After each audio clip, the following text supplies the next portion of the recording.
What is going on, people? So I got 3 new heroes in the game, 2 new artifacts, and the buffs and the nerfs that are happening nowadays.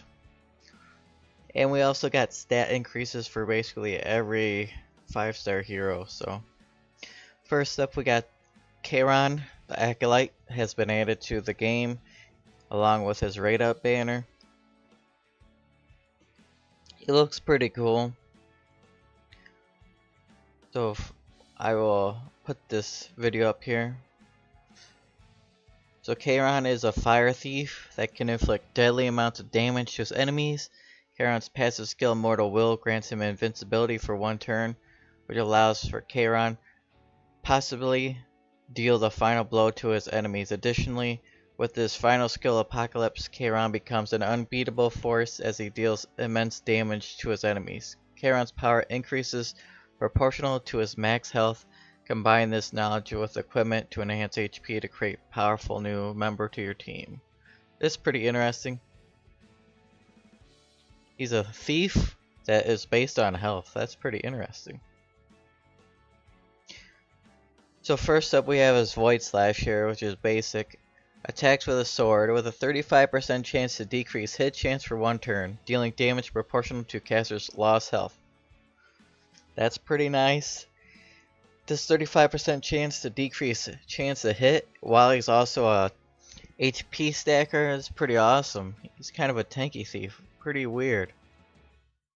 Immortal Will grants immunity for 1 turn when the caster receives lethal damage and resets the cooldown of Apocalypse. Can only be activated once every turn. On the caster's turn when buffed and using Void Slash, the skill will become an AoE and does not trigger dual attack.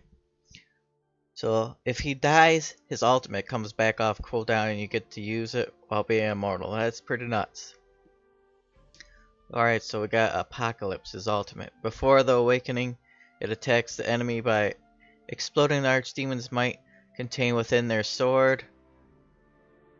If the enemy is defeated, extends any buffs granted to the caster by 1 turn, deals damage proportional to the caster's lost health. After awakening, it changes to increase attack of the caster for 2 turns. If the enemy is defeated, extend any buffs granted to the caster for 1 deal. 1 turn deals damage proportional to lost health. So he gains an attack buff for 2 turns after the awakening. Now the 2 other new characters we have are Maid Chloe and Assassin Sid. And they are new Moonlight characters. So first up we have Maid Chloe. She looks pretty cool. Maid Chloe is a light type hero who assists her allies with various heals and buffs that increase attack. Maid Chloe's 3rd skill, VIP treatment, provides all allies with the buff Revive, as well as increase the attack. Even the most aggressive of teams will be able to continue the fight thanks to Maid Chloe. Maid Chloe's passive skill, Mage Cheer, recovers HP proportional to the caster's max health. Increase Chloe's effectiveness by equipping her with HP equipment. So let's take a look at her skills there. Heavy Strike attacks the hammer with 20% chance to stun for 1 turn. That's pretty good, pretty nuts. But unfortunately, stunning bosses doesn't seem to be a thing in this game. They're all immune. Mage Cheer is her passive here. Recovers health of the caster and the ally with the lowest health except the caster at the beginning of the turn. Amount recovered increased proportional to the caster's max HP.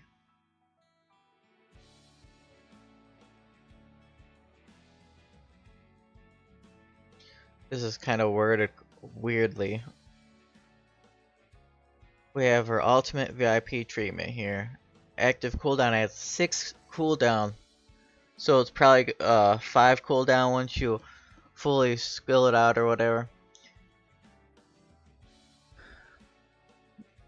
All allies will be granted Revive for 3 turns. After awakening, all allies will be granted Revive and increase attack for 3 turns. So that's pretty cool. 3 turns worth of having the revive and an attack buff on her. It's pretty nice indeed. Oh, we got a Assassin Sid here. Assassin Sid is a dark thief that constrains faster enemies. Through the execution skill, he can constrain the enemy's speed and strongly disrupt the opposing team. After defeating the enemy, he can quickly join the next attack using the passive skill Swift Action. Alright, so Slices is basic. Attack with an axe with a 40% chance to poison for 2 turns. Damage dealt increased proportional to caster's speed. Is passive Swift Action.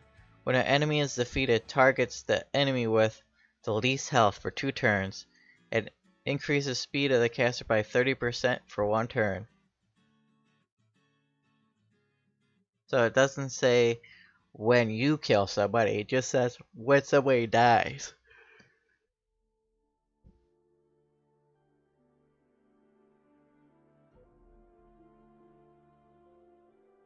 And his ultimate here, I can't read this. Activate for 6 turns. Before awakening, attacks the enemy with a powerful ground pound, slicing them for 1 turn, and decreases their combat readiness by 30%. Damage dealt increased proportional to caster's speed. After awakening, silencing them for 1 turn. So not only do you make them slow, you also silence them. That's pretty interesting. I like the ability to, every time somebody dies, to speed up by 30%. That's pretty nice. So we got some new artifacts here. Ambrote and Celestine. Alright, so Celestine is a new Soul Reaver exclusive artifact. And at max it will heal the lowest percentage health by 16%. So whoever is on your team with the lowest percentage of health, anytime that you use a basic attack with your Soul Reaver, you will heal them by 16%, which is really pretty amazing. Very nice. Especially with characters with long skill use cooldowns. And then we have Ambrote. Ambrote is actually a drop from the new challenge for it's called defeating Kayron, and that is gonna be the same as it was to fight the last Kikarat. And it increases base attack skills by 20% at maximum. So that's pretty awesome. If you have somebody that has relies on their basic attack most of the time, and then it has like a passive, and then maybe an ultimate that does something, but the passive will be increased by 20%. That is nuts. Kayron and Celestine drop right up banner. So let's point this out, that after this event, both of these will be added to the convenient summons after the drop rate is over. So you don't have to go all out on these guys if you want them but don't want to pull on them right now, because they're going to be added to the bookmarks banner. Special side story, Eulogy of the Saint is ending, so this is the 3rd week of Diane's story. So you need to go in there, finish it all off.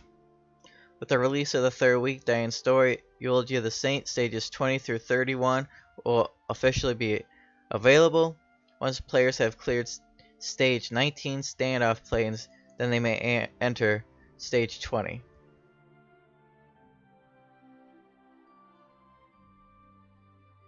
Alright, so we got locked quests. The quests from 25 Ash Fortress can be progressed after the players complete the preceding achievements. Players can check their preceding achievement progress by viewing quest, reputation, and gauge from the world map. You may complete the preceding achievements with the same name and world difficulty. If you think you have what it takes, challenge yourself on world difficulty. Clear all the preceding achievements from the relevant stages to unravel the locked quest. Defense stages are structured a bit different. It's just a bunch of waves of enemies that are coming after you. And because of that, the enemies have different buffs that they give you when you beat them. Some recover the health of all enemies when the caster dies. Grants 2 random buffs for 3 turns to all enemies when the caster dies. Completely reduce skill cooldown of all enemies and give 10 soul when caster dies. This is the dark clink, only appears in world difficulty. So these are enemy things that happen, so these are positive effects for you. New side story challenges. New stage, Chaotic Wilderness, has been added, along with new relevant quests. Chaotic stage, we got some rewards here. 60 sky stones, 100 wagon grass, 100,000 gold for beating these. Alright, so they added the hero recall system because they are nerfing all these characters. So basically here's what it's going to look like. When you tap them, recall, a list of materials that will be returned will be displayed. And then if you decide you want to do it, there's going to be a recall button, and that's what you have to pick. And as you can see, it throws you your EXP will be there, all the materials you used, your gold that you used, and then your hero will go from whatever you had it to 1-star original.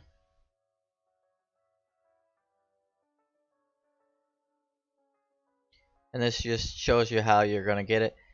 3-star penguins are worth this, 4-star penguins are worth that, all that stuff. Reused as phantasms will be 1-star grade, higher than hero starting star grade. All that stuff. Memory imprint. Duplicate heroes used for memory imprint will be reissued. In the case that unknown slates or other hero exclusive memory imprinting items were used to memory imprint, these will be reissued to the form of duplicates of the original hero. Amounts according to hero starting star grade and devotion skill are listed below.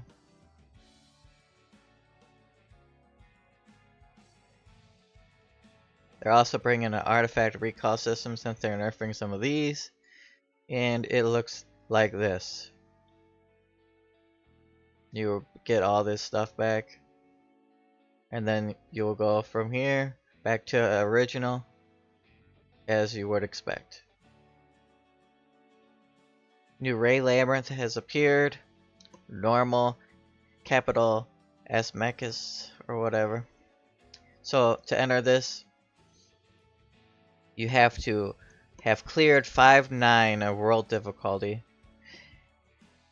And then entry ticket requirements, Labyrinth Compass times 2. Labyrinth, this is a weekly raid, so you only can do it once.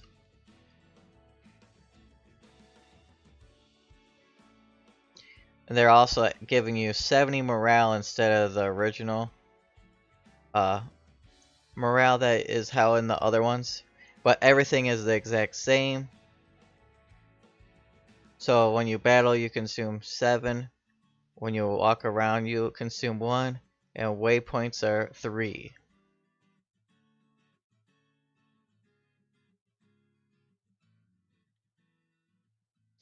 And as I stated in the previous video, there are special equipment sets that will be in here. And also, when you beat the boss, there's going to be an exchange currency that drops, and there's a merchant within the new labyrinth that will sell you items based on this currency. As you can see here, this is the list of what you can get out of it. Queen Gift is a random box, and one of the following will be in it: Molagora Seed, Gold Transmit Stone, Galaxy Bookmarks, Convenient Bookmarks, Sky Stone, and Gold. Hopefully you don't get gold. Well, I mean, gold is a valuable resource, so. Equipment. Base stats for equipment are set. However, when players enhance these items, the stats will be enhanced at random. So, when you get these things, this is how it's going to look. If you get this exact piece, you'll have 20, 7, 7, 4, and 4. But then when you go to increase it, that'll be the random part.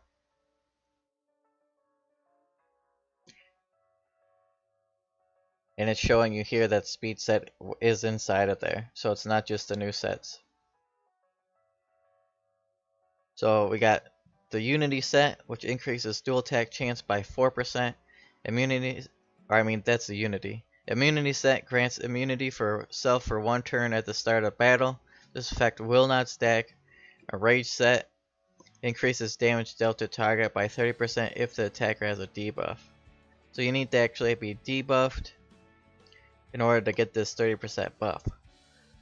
So I don't really like that one. Like the best use of it is if you have armor down on you, then you would be getting a huge benefit. But if you're slow, then you're kind of screwed because is that 30% making up for the fact that you're going slow? I don't really like it. I would rather just clear these debuffs. Additional features, tutorial for that, challenge standoff with Kairon, like I said earlier. This is where you're gonna get this artifact, the Ambrote.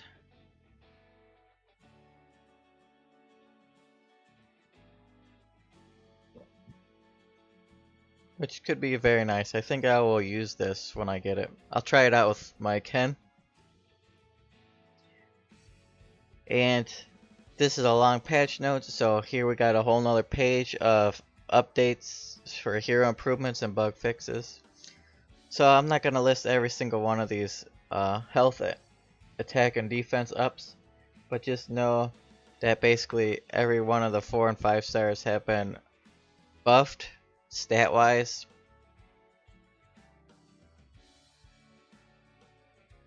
I guess I can try to slowly go through this, and then you can kind of like slow it down on YouTube.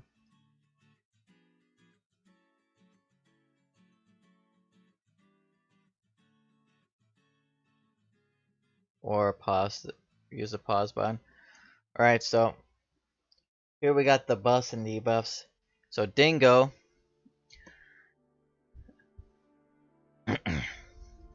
the text that displays when enhancing the skill Material Repair has been adjusted from increased effects to increased bleeding effects. Adjustments have been made so that there is a 30% chance to activate Quick Grill when the skill Material Repair is used. Okay. Before, Material Repair cuts the enemy with a cleaver with 35% chance, max 50 chance to cause bleeding for 2 turns.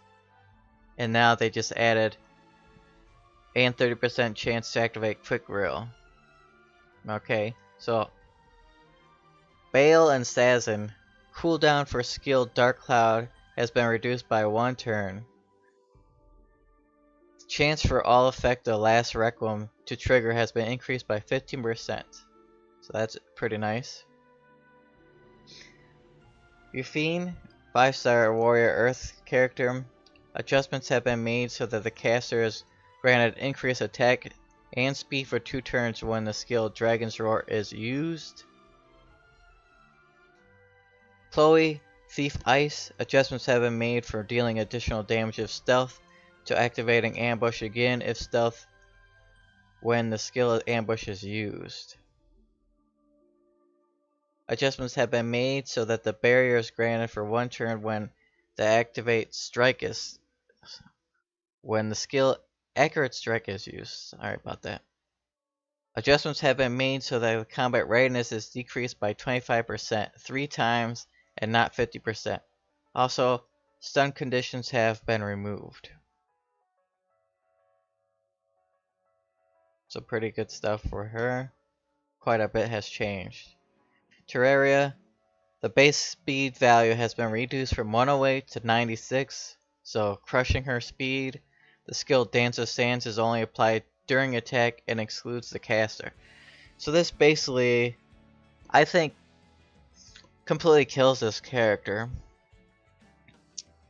She is still like decent for increasing 3 people's, but the thing that made her strong was that she was fast, and that every time she hit, she would be faster and keep fast, and then keep lowering everybody else's cooldown. So on top of her already immense speed, she would lower her speed even more, and or she would like lower her combat readiness, you know, and then she would be able to do it again and again and again and again, and now she's not able to help herself.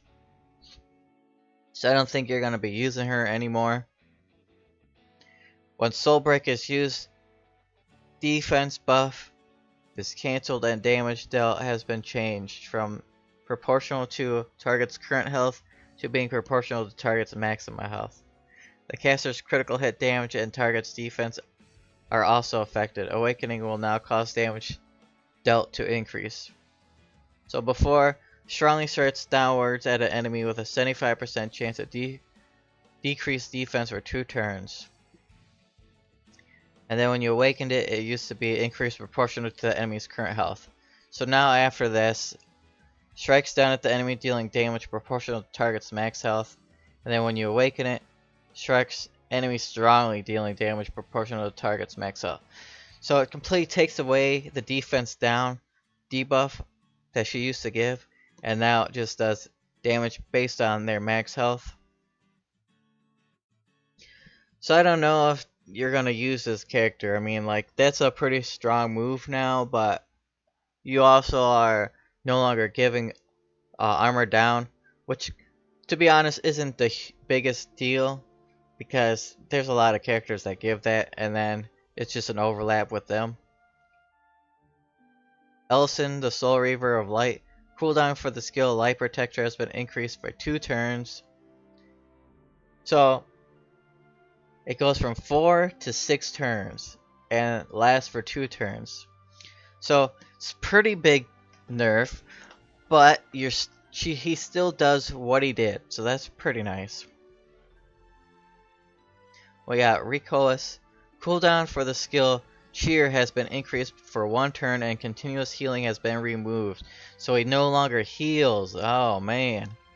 So increase allies, increase speed for 2 turns, and decrease skill cooldown by 1 and increase speed for 2 turns.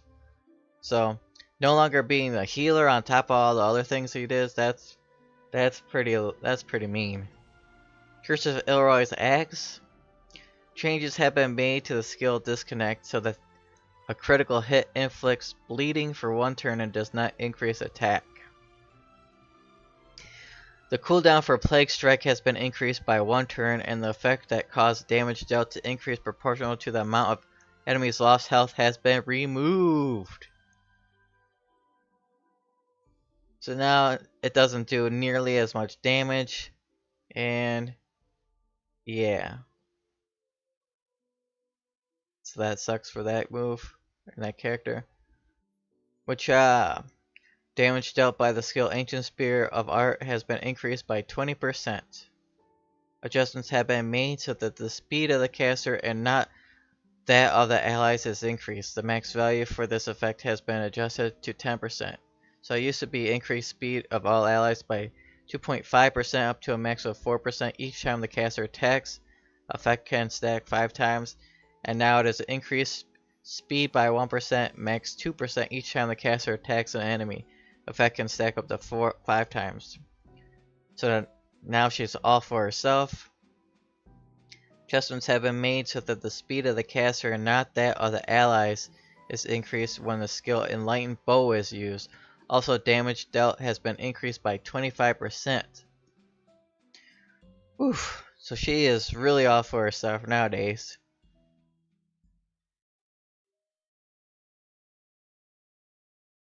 Butcher Corpse Inquisitioner. The issue that unintentionally caused a significant reduction in damage when the passive skill Butcher Corpse Gear damage decrease overlaps with damage reduction effect. Damage suffered as 1 attack does not exceed 50% max health. Alright, so here we got the exclusive Ranger artifact. Sashi's 4-star, 5-star, whatever it was. Combat readiness of all allies when the enemy is defeated has been reduced. Also, adjustments have been made so that it does not overlap with the same effect. So previously, increased combat readiness of all allies by 15 to 30% when an enemy is defeated. And now it is 8 to 16% when the enemy is defeated. Does not overlap with an artifact providing the same effect. So this is a nutso nerf. A complete and utter destruction of this artifact. It used to be 15% at minimum, and now it is 16% at maximum. That is a crazy, crazy nerf. So don't expect to be using that. Time Matter exclusive made artifact. The issue that caused artifacts effects to be cleared when a non-attack skill is used after Time Matter is activated has been fixed. Reduce skill cooldown by 1 turn when the enemy is killed, and increases the damage of the next attack by 18 and max 36%. Okay, so 18% and 36%. Can only be activated once per skill. Rod of Emilius, exclusive Soul Reaver artifact. The artifact skill effect have been adjusted so that they are applied to an ally with the lowest percent of max health. Heals the ally with the lowest percent of health by 12 to 24% when using a non-attack skill. Heals the ally with the lowest percentage of max health by 12 to 24% when using a non-attack skill. Goblin's Lamp, Goblin Artifact 3-star. The artifact skill effect has been adjusted so that they apply to the ally with the lowest percent of max health. Heals ally with the lowest health by 10 to 20% at the beginning of battle. Heals the ally with the lowest percent of max health by 10 to 20% at the beginning of battle. Okay. Skill improvements and restoration of materials when using enhanced skills. So this is what they are talking about. The amount of Morgula required when enhancing the skills of 4 and 5-star heroes has been reduced. The amount of Morgula required when enhancing skills of 4-star heroes have been reduced by 43%, and 5 stars have been reduced by 41%. When enhancing a skill, Morgula will not be used anymore. You can exchange the Morgula that you had in the normal shop. Exchanging Morgula will give you 25 Morgula. Following balancing adjustments, we will compensate players via the mailbox. Already used enhanced 4 and 5-star heroes skills that are in excess of the new costs. 1 Morgula equals 25 Morgula. 1 Morgula gold equals 5 Morgula. The following balancing adjustments, the amount of material required when enhancing certain skills of 3-star heroes have been adjusted. Level 4, 3rd skill 1 Morgula gold after 5 Morgula.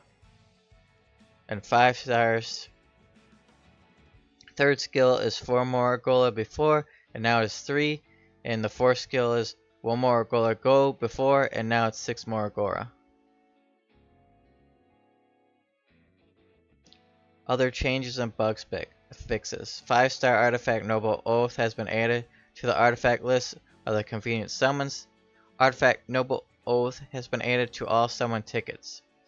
Hero May Chloe and Hero Assassin Sid has been added to the Moonlight summons. And this is just a sneak peek at the new Christmas event, just to show that it's going to be a Ra's Christmas event coming up. So that's pretty cool. And that is all. That was a long video, so hopefully it was informative and you got something out of it. See you guys next time.